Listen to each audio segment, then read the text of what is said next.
Hello everyone, this is Rikesh और इस video में हम पढ़ेंगे डिमांड के बारे में। ठीक है, this is the fourth part of consumer behaviour. Okay, तो सबसे पहले हम करेंगे recap.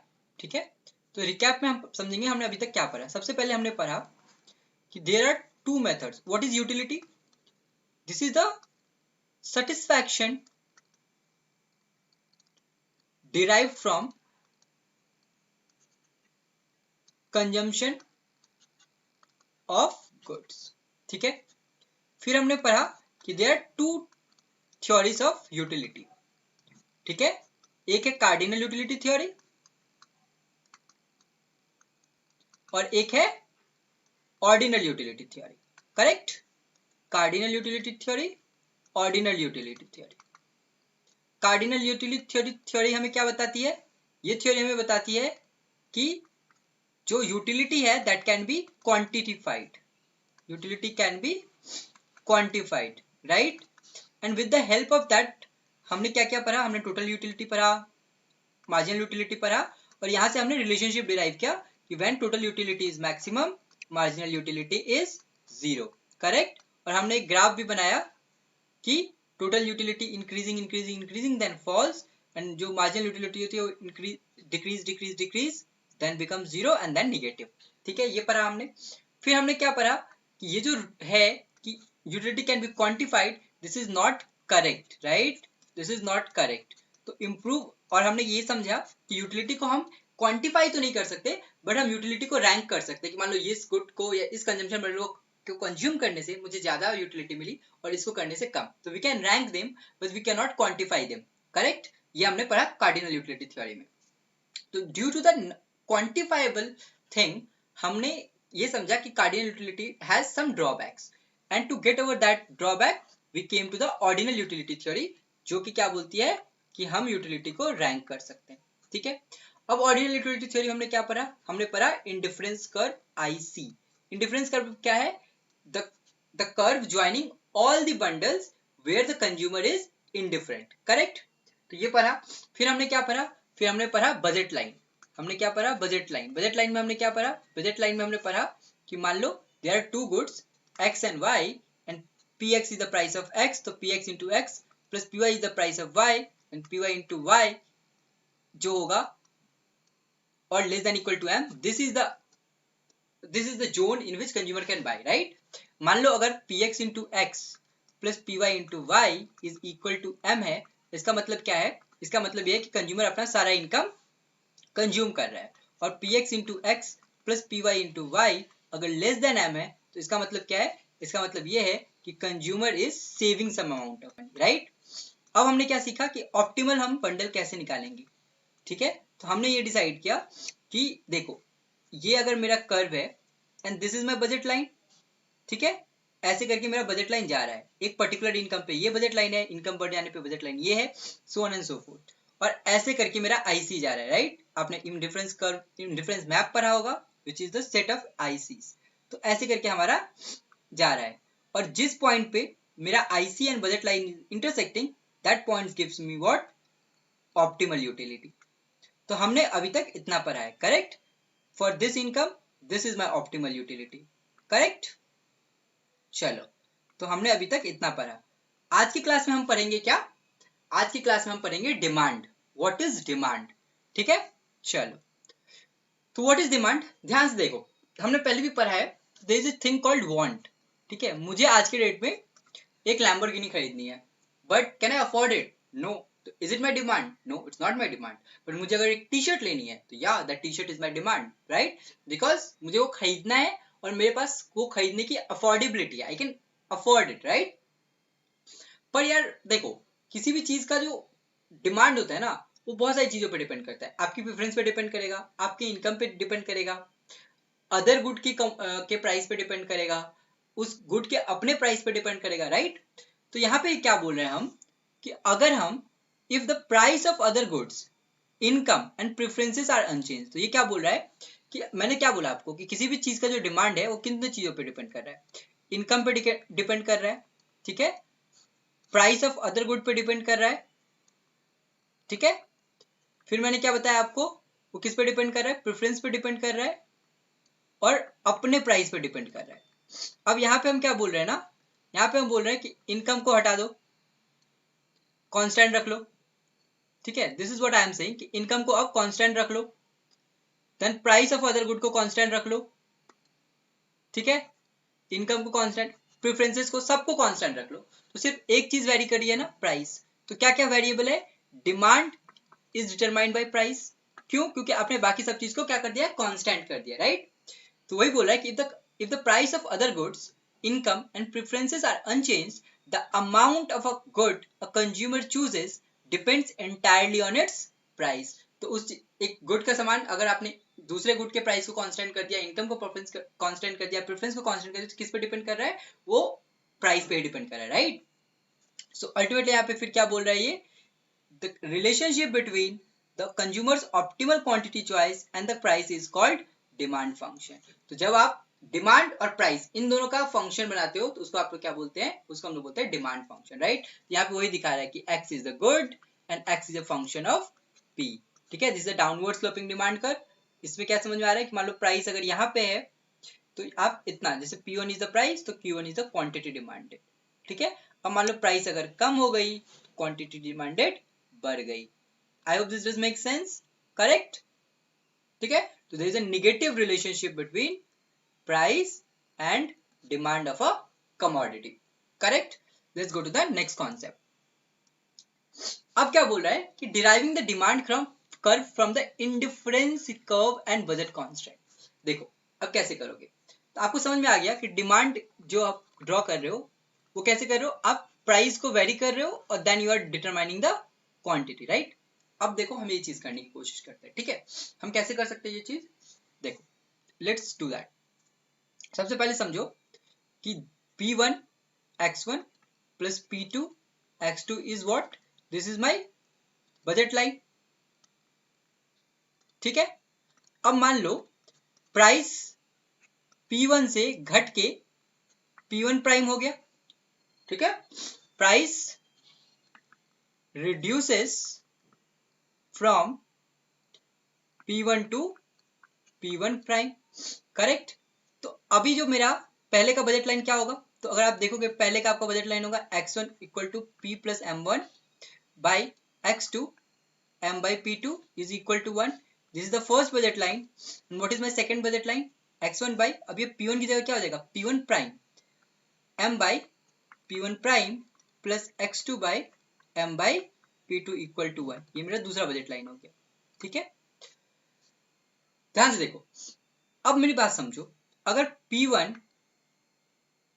Prime is less than P1 तो M बाई P1 प्राइम जो होगा that will be greater than M by P1, correct.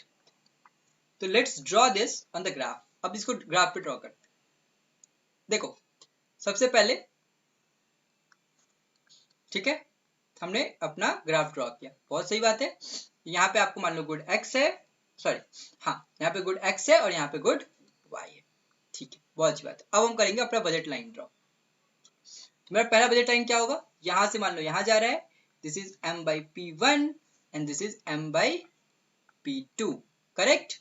अभी ध्यान से देखो, अब क्या हुआ है, हुआ ये है कि मेरा जो प्राइस है वो बेटा कम हुआ है, राइट। तो प्राइस जो कम होने की वजह से क्या हो गया, ये जो m बाई P1 था अब वो शिफ्ट हो गया m बाई P1 प्राइम की तरफ। तो now this will go from this to this, so now it is what, m by p1 prime, correct. अभी आपका इंडिफरेंस कर्व कैसा दिखेगा, ध्यान से देखो, हमारा इंडिफरेंस कर्व कैसे दिखता है, ऐसे दिखता है, ऐसे जा रहा है। मैं अपना इंडिफरेंस मैप ड्रॉ कर रहा हूं, ठीक है। अभी देखो मेरा इंडिफरेंस मैप ऐसे गया। तो जब मैं इस पॉइंट पे हूं, राइट, तो मैं कितना अमाउंट ऑफ x1 कंज्यूम करूंगा, ठीक है। दिस इज द पॉइंट जहां पे बजट लाइन और ICR intersecting, right, this is my optimal point. तो दिस हियर मान लो I am consuming x1 star amount of it, ठीक है। तो मुझे क्या मिला, मुझे मिला कि at P1 price how much is the quantity I am consuming, x1 star, correct. अब मैंने बोलो कि प्राइस अगर P1 प्राइम हो गया तो how much I am buying, तो देखो ये आ गया ना मेरा नया इंटरसेक्शन। तो here how much I am buying, let's say I am buying x2 star. तो P1 प्राइम पे कितना खरीद रहा हूं मैं, x2 स्टार। मान लो प्राइस और कम हो गया। प्राइस पहले P1 से गिर के P1 प्राइम हुआ था, मान लो अब वो P1 प्राइम से गिर के P2 प्राइम हो गया। ठीक है, ठीक है, मान लो P2 प्राइम हो गया, तो मान लो P2 प्राइम पे कितना आई एम बाइंग, ध्यान से देखो, तो अगेन ये मेरा कर्व जो है इधर की तरफ जाएगा ऐसे, राइट, और फिर मेरा जो IC है वो भी कैसा होगा, वो भी ऐसे जाएगा। तो new quantity I am buying is this, let's say x3 star, so, इसको x2 स्टार मत बोलो, लेट्स से इसको x2 बार बोल लो और इसको x2 हैट बोल लो। ठीक है, तो मान लो इसको x2 बार x1 बार बोल लो और इसको मान लो P2 प्राइम पे बोल लो तुम कि x1 हैट। समझ रहे हो आप, पहला वाला क्या है, तो पहले P1 जब प्राइस था तो मेरा क्वांटिटी क्या था, x1 स्टार। P1 प्राइम जब हुआ तो मेरा क्वांटिटी डिमांडेड क्वांटिटी कितना हुआ मेरा, वो मेरा हो गया क्या, x1 बार। और जब मेरा P2 प्राइम अगर प्राइस हो गया तो मेरा क्वांटिटी कितना हो गया डिमांडेड, मान लो x1 हैट। ठीक है, तो यहां से आपको क्या मिल रहा है, यहां से आपको रिलेशनशिप मिल रहा है प्राइस के बीच। तो आपको 3 पॉइंट मिले, P1 x1 स्टार, राइट, फिर क्या मिला, P1 प्राइम x1 बार, और फिर आपको क्या मिला, P2 प्राइम x1 हैट। अब आप यहां पे आओ, ठीक है, अब इन तीनों पॉइंट्स को आप ड्रॉ करो। ठीक है, तो P1 मान लो यहाँ पे प्राइस है, तो आपको क्वांटिटी कहाँ पे है, let's say your quantity, if this is the P1, right, somewhere here will be your quantity. ठीक है, तो ये मान लो पॉइंट क्या हो गया, ये पॉइंट है आपका P1 x1 hat. Are you getting my point, यहाँ पे जब P1 है तो quantity demanded is x1 hat. अब मान लो तुम्हारा प्राइस P1 से P1 प्राइम हो गया, सपोज यहाँ पे आ गया, अब तुम कितना कर रहे हो, अब तुम कर रहे हो P1 प्राइम x1 बार। ठीक है, फिर तुम्हारा प्राइस थोड़ा और कम हो गया, P2 प्राइम हो गया, दिस इज P1 प्राइम, मान लो दिस इज P2 प्राइम। अब तुम कितना कंज्यूम कर रहे हो, अब तुम कंज्यूम कर रहे हो x1 हैट। तो अब इन तीनों पॉइंट को जब तुम ज्वाइन करोगे तो जो तुम्हें मिलेगा that is what, that is the demand curve. समझ आया बेटा, बहुत सिंपल है। ठीक है, हम क्या करते हैं, हम पहले प्राइस चेंज करते हैं, प्राइस चेंज करने की वजह से हमारा बजट लाइन शिफ्ट करता है, आईसी से हमें नए नए ऑप्टिमल कंजम्पशन बंडल मिलते हैं, और वहां से हमको प्राइस और ऑप्टिमल कंजम्पशन बंडल के बीच का रिलेशनशिप मिलता है। जब उसको हम यहाँ पे ड्रॉ करते हैं तो हमें क्या मिलता है, हमें मिलता है डिमांड कर्व। बहुत सिंपल है, तो इस तरह आप इंडिफरेंस कर्व से डिमांड कर्व को ड्रॉ कर सकते हो। Make sense, well and good, let's go to the next concept. ठीक है, अब क्या बोल रहा है कि the negative slope of the demand curve is explained by the substitution and the income effect. तो क्या बोल रहा है ये ध्यान से देखो, ये बोल रहा है ना कि there is a negative slope in demand curve. मतलब क्या, इसका मतलब ये है कि प्राइस और क्वांटिटी के बीच नेगेटिव रिलेशनशिप है। इसका मतलब ये कि अगर मान लो प्राइस कम हुआ तो demand quantity demanded will increase, और अगर प्राइस ज्यादा हुआ तो क्वांटिटी डिमांडेड विल फॉल। ठीक है, अब ये बोल रहे हैं कि इसको हम दो कॉन्सेप्ट से एक्सप्लेन कर सकते हैं। एक कॉन्सेप्ट है मेरा सब्स्टिट्यूशन इफेक्ट का और दूसरा कॉन्सेप्ट है मेरा इनकम इफेक्ट का। तो ये क्या बोल रहे हैं कि when the price of a commodity, हमने, तुम्हें पता है कि हमारी बुक ने 2 एग्जांपल्स लिए, बनाना और मैंगो, तो वो क्या बोल रहे हैं कि जब price of a commodity for example banana falls, तो क्या होगा, अगर एक the consumer substitute it for other good.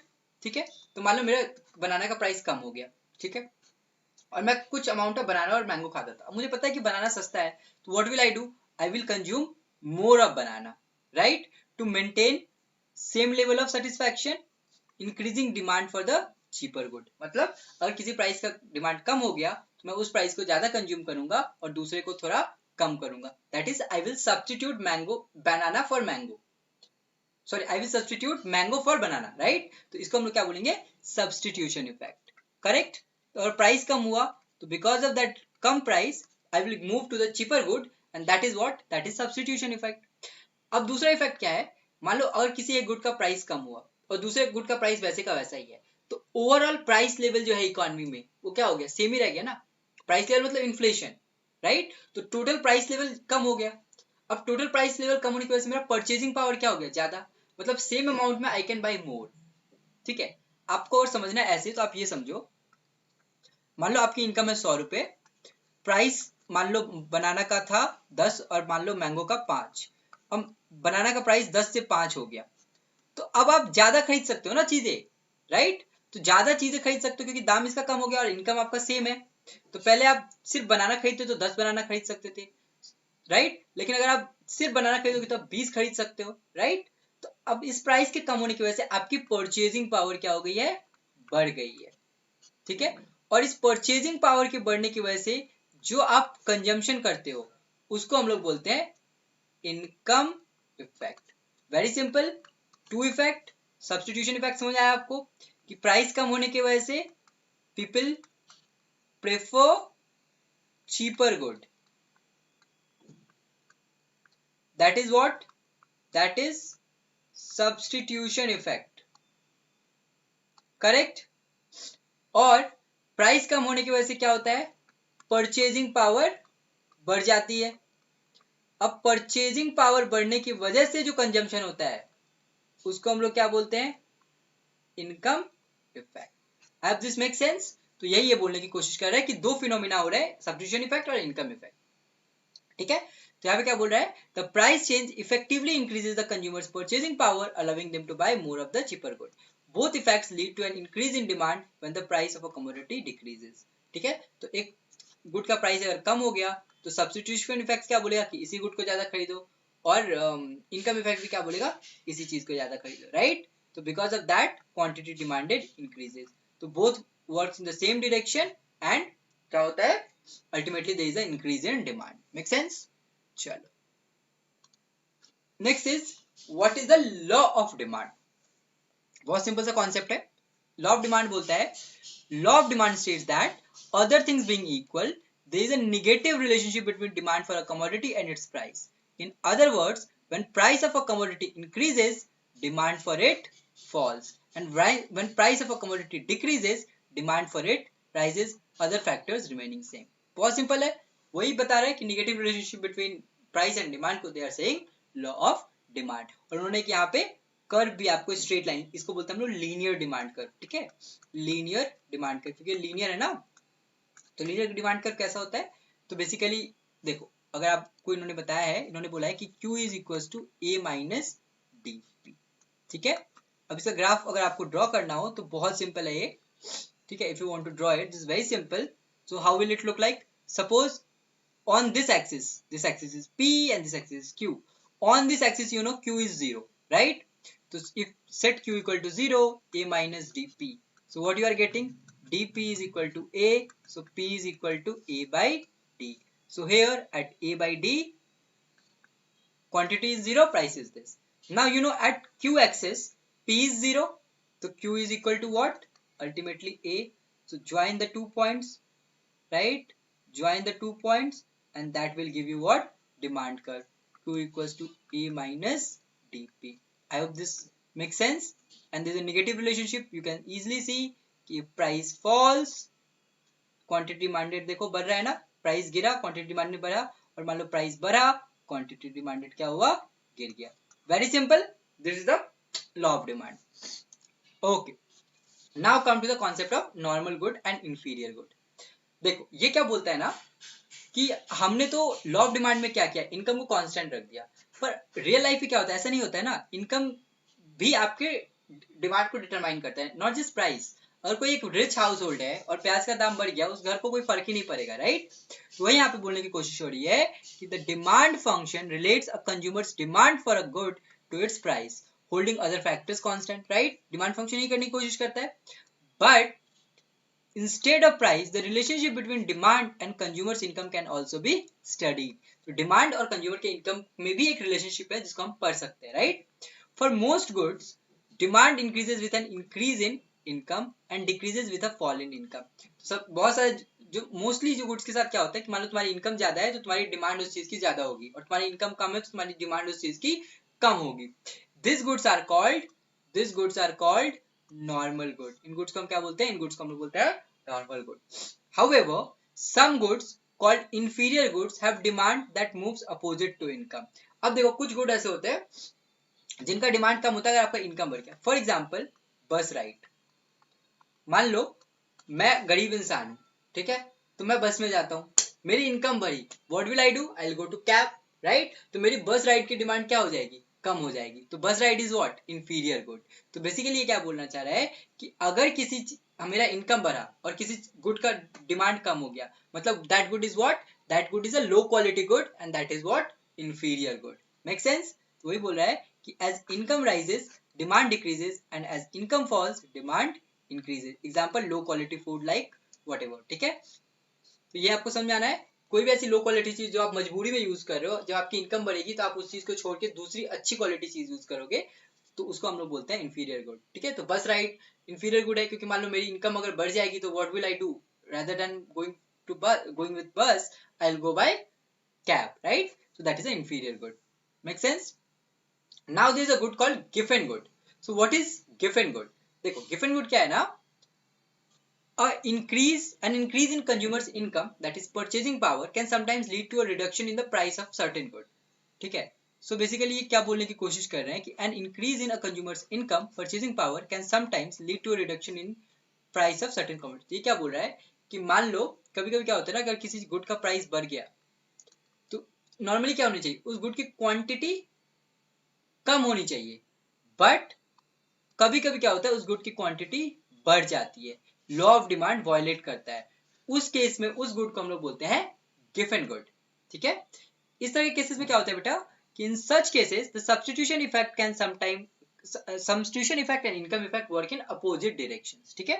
The demand for the good may be either inversely or positively related to its price depending on strength of these two effects। ये क्या बोल रहा है कि दो इफेक्ट काम करता है, सब्स्टिट्यूशन इफेक्ट और इनकम इफेक्ट, ठीक है। अब डिमांड ऑफ अ गुड और उसके प्राइस के बीच एक तो या तो पॉजिटिव रिलेशनशिप होता है, जो ये मैं बता रहा हूँ कि जब प्राइस इंक्रीज हो रहा है क्वांटिटी इंक्रीज हो रहा है, और एक नेगेटिव रिलेशनशिप होता है जो नॉर्मल केसेस में होता है। If substitution effect is stronger than income effect, demand will still be inversely related to price. अगर सब्स्टिट्यूशन इफेक्ट इनकम इफेक्ट से ज्यादा स्ट्रॉन्ग है, मान लो सब्स्टिट्यूशन इफेक्ट है एक और एक इनकम इफेक्ट है। सब्स्टिट्यूशन इफेक्ट आपका कंजम्पशन क्या कर रहा है, बढ़ा रहा है, और इनकम इफेक्ट उसका कंजम्पशन कम कर रहा है, दोनों अपोजिट डायरेक्शन में काम कर रहे हैं। और अगर ये बढ़ा है तो क्या होगा, अल्टीमेटली आपका इनकम, आपका सब्स्टिट्यूशन इफेक्ट विल डोमिनेट और you will buy more of that good, correct. So if income effect is stronger, demand will positively related to the price। और अगर इनकम, देखो बता रहा हूँ चीज क्या है कि मान लो प्राइस बढ़ गया, ठीक है। अब किसी चीज का प्राइस बढ़ने की वजह से दो इफेक्ट होगा, एक होगा सब्स्टिट्यूशन इफेक्ट और एक क्या होगा, एक होगा इनकम इफेक्ट, ठीक है। अब सब्स्टिट्यूशन इफेक्ट क्या बोलेगा कि इस चीज का दाम बढ़ गया तो इसको कम, बाय लेस, ठीक है। Substitution is saying buy less. Income effect भी क्या बोलेगा, बाय लेस। तो दोनों एक ही डायरेक्शन में चल रहा है, राइट। सो इनकम इफेक्ट भी बाय लेस, इनकम इफेक्ट भी बाय लेस, तो अल्टीमेटली क्या होगा, क्वांटिटी डिमांडेड फॉल होगा। अब मान लो ऐसा केस आ गया जब सब्स्टिट्यूशन इफेक्ट बोल रहा है कि मान लो वो गुड ही ऐसा है कि प्राइस बढ़ गया, तो क्या करो, अब इस गुड को ज्यादा सॉरी हाँ, इस गुड को ज्यादा खरीदो, सॉरी इस गुड को कम खरीदो, ठीक है। और ये इनकम इफेक्ट क्या बोल रहा है कि नहीं, इस गुड को ज्यादा खरीदो और ये ज्यादा है, substitution effect is more stronger, तो क्या होगा, क्वांटिटी डिमांड स्टिल फॉल। लेकिन मान लो सब्स्टिट्यूशन इफेक्ट कम हुआ, कम कर रहा है उस चीज की क्वांटिटी को, और इनकम इफेक्ट उस चीज की क्वांटिटी को बढ़ा रहा है, और इनकम इफेक्ट ज्यादा स्ट्रॉन्ग है, तो आप क्या करोगे, you will buy more, right. तो यहाँ पे क्या आ गया, as price increased quantity also increased, correct. ये होता है गिवन गुड में। तो गिवन गुड क्या होता है, जैसे कुछ कुछ चीजें होती है ना, जैसे मान लो आपने एक फोन खरीदा, राइट। अब आपको वो फोन बहुत सस्ता मिल रहा है, तो आप क्या सोचोगे, ये लो क्वालिटी फोन है। लेकिन अगर उस फोन का प्राइस बढ़ा दिया, राइट, तो आपके दिमाग में ये प्रश्न जाएगा, अरे क्वालिटी भी इंप्रूव हुई है, तो अगर प्राइस इंक्रीज हुआ तो I will buy more of it, right. तो दैट इज कॉल्ड गिवन गुड। वेरी सिंपल कॉन्सेप्ट, ठीक है। तो आपको ये याद रखना है कि a good for which demand increases as its price rises due to a stronger income effect is known as given good। Clear? Okay। Equality of marginal rate of substitution and price ratio of prices, ये हमने पहले भी पढ़ा है कि क्या होता है MRS, ठीक है। और हमने पहले भी पढ़ा है कि जहां पे MRS is equal to slope of the budget line, that is my optimal thing, ठीक है। तो बस यही आपको करना है, ठीक है। सो आज की क्लास में बस इतना ही। नेक्स्ट क्लास में हम आगे का पॉइंट डिस्कस करेंगे, ठीक है। So that's all for today. See you all in the next class. Tata, bye bye.